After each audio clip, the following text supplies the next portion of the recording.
लोकसभा चुनाव के लिए कांग्रेस पार्टी ने शुक्रवार को 39 उम्मीदवारों की पहली सूची जारी कर दी थी। इसके बाद से ही दूसरी सूची का इंतजार था।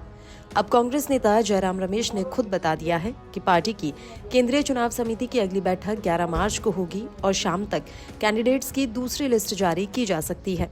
प्रेस कॉन्फ्रेंस के दौरान जयराम रमेश ने कहा कि Tomorrow 6 p.m. is the meeting of the Central Election Committee. So tomorrow evening you can expect the second list. Tomorrow 6 p.m. is the meeting of the Central Election Committee. So tomorrow evening you can expect the second list. पहली सूची के बारे में आपको बता दें कि इनमें करीब 41% प्रत्याशी अन्य पिछड़ा वर्ग यानी ओबीसी और अल्पसंख्यक समुदाय के हैं। ओबीसी के 10 और अल्पसंख्यक समुदाय के 6 प्रत्याशियों को टिकट दिया गया है। कांग्रेस चुनाव समिति ने गुरुवार को केरल, कर्नाटक, तेलंगाना, दिल्ली और छत्तीसगढ़ सहित 10 राज्यों के 60 उम्मीदवारों के नामों को मंजूरी देने के लिए बैठक की थी। कांग्रेस का कहना है कि पहली सूची में जातिगत समीकरणों का पूरा ध्यान रखा गया है और यह अत्यंत संतुलित सूची है। पार्टी की केंद्रीय चुनाव समिति की अगली बैठक 11 मार्च को होनी है, जिसमें उत्तर प्रदेश सहित अन्य राज्यों में पार्टी के उम्मीदवारों के नामों पर विचार किया जाएगा। इस सूची में केरल, कर्नाटका, तेलंगाना और छत्तीसगढ़ के ज्यादा उम्मीदवारों के नाम शामिल हैं।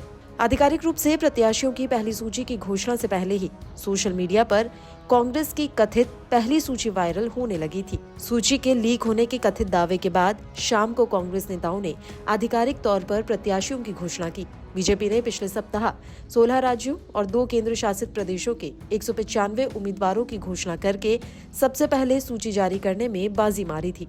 कांग्रेस की पहली सूची में 15 उम्मीदवार सामान्य वर्ग से और 24 अनुसूचित जाति यानी एससी, अनुसूचित जनजाति यानी एसटी, अन्य पिछड़ा वर्ग यानी ओबीसी और अल्पसंख्यक समुदायों से है।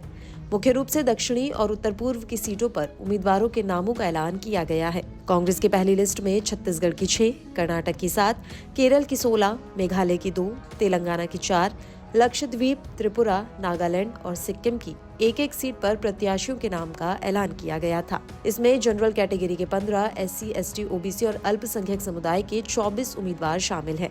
इसके अलावा 50 साल से कम उम्र के 12 प्रत्याशी, 50 से 60 उम्र के 8 प्रत्याशी, 61 से 70 साल के 12 प्रत्याशी और 71 से 76 साल के 7 प्रत्याशी हैं।